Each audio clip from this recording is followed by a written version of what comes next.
Hello, hello, hello. I'm Eddie Obeng, and this is How. I bring you a different pet, we call them, people engagement tool, performance enhancement tool, every single day. And this one I have for you is about making sure you can deliver change at forever scale, from national to global to individual, but do it really effectively. And the one I'm going to share with you today is called the Jigsaw Pet.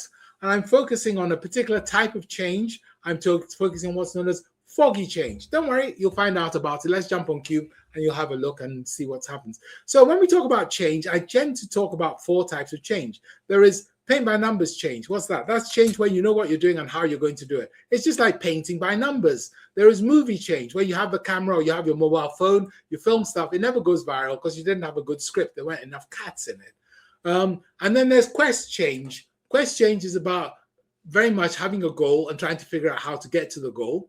And then there's foggy change, where something must be done yesterday. Nobody can articulate it, but it must be fixed immediately. And this is the one we're trying to work on. And the headache with foggy change is because people aren't really sure what's going on or how it's going to happen, they struggle to define it. They struggle to put together a business case. They struggle to get the politics on their side.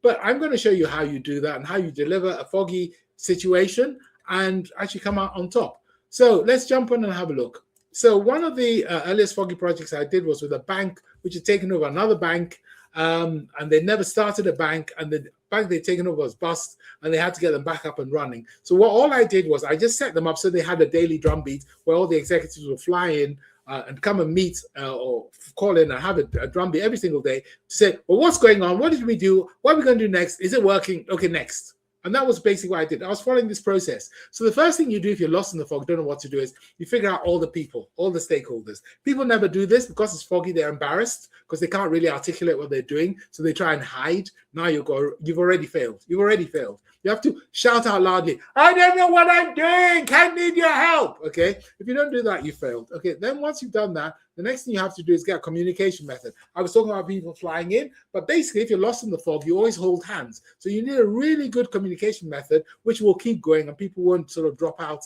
and get lost. Then you got to gain problem agreement. Don't try and get agreement on the goal because you can't. If you could, it wouldn't be the fog. So say, are you sure we're losing money? Is everyone cold, wet, and miserable? Has everyone noticed the market is going against it? Whatever it is, get agreement to the problem.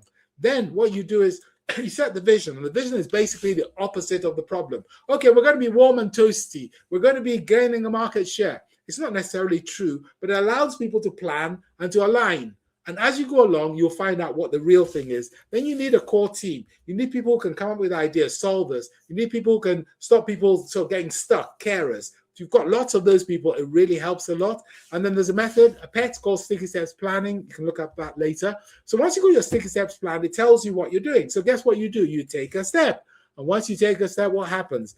Okay, I've taken a step. What happens? Okay, I'm going to plan. See what happens. Move to the next step. And then implement that step and then go around this loop, which then allows you to think about, I've done it. Okay, let's have a look. Okay, next. Okay, take the step, go implement there, and then round. So why is that important? Because that's how you take steps through the fog. Every step round you go around this particular loop, you then stop and go, hang on, let me tell the stakeholders what's going on. We've done this, it's working. Great, not bad. We do more of. Because remember, we set a vision which wasn't the real vision. So they'll help you reset the vision as well as executing it. And then you also want to make sure at the same time that you record the learning and you develop the upgraded vision. You take the upgraded vision, you then go around that loop again, like magic. And what you'll find is as you go around the loop several times, the solution, the outcome gets delivered. It emerges. You're probably asking a question like, how can I justify something when I don't know exactly what it is? How would I build a business case? That's a different pet. It's called Gap Leap. You can go look it up if you subscribe to the newsletter, and you'll get all sorts of pets which will help you with the questions that you have. I've been Eddie Obeng. That was Jigsaw Fog. I will see you again.